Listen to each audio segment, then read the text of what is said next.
জমির গুরুত্বপূর্ণ কাগজ, দলিল, খতিয়ান, পর্চা, নকশা এগুলো কোথায় ও কিভাবে পাওয়া যায়? এই বিষয়টি আপনারা অনেকেই জানেন না। না জানা থাকার কারণে দেখা গেছে যে প্রতিনিয়ত আপনাদেরকে বিভিন্ন সমস্যায় পড়তে হচ্ছে এবং এই বিষয়টি নিয়ে প্রায়শই আপনারা আমাকে প্রশ্ন করে থাকেন। তাই গত পর্বে আমি আপনাদের বলেছিলামও যে এই বিষয়টি নিয়ে আমরা পরবর্তী পর্বে আলোচনা করব। তাহলে আসুন জানি জমির এই গুরুত্বপূর্ণ কাগজপত্রগুলো কোথায় ও কিভাবে পাওয়া যাবে।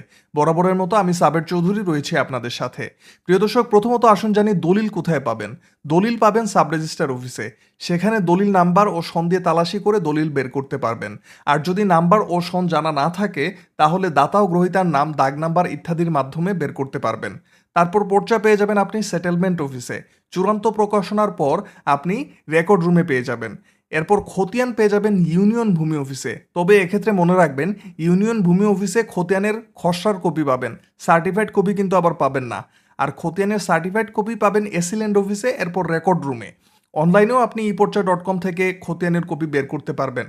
এরপর মোজামে পেয়ে যাবেন সেটেলমেন্ট অফিসে কিংবা রেকর্ড রুমে। ওখানে না পেলে বাংলাদেশের যে কোনো জেলারই মোজামে হোক না কেন, সেটি আপনি ভূমি রেকর্ড রুম ও জরিপ অধিদপ্তর তেজগাঁওয়ে এসে পেয়ে যাবেন। আশা করি সবাই বুঝতে পারছেন। প্রিয় দর্শক, ভিডিওটি শেয়ার করে দিবেন এই জন্য যে কারণ অনেকেই জানে না জমির এই গুরুত্বপূর্ণ কাগজপত্রগুলো কোথায় ও কিভাবে পাওয়া যাবে। আসসালামু আলাইকুম।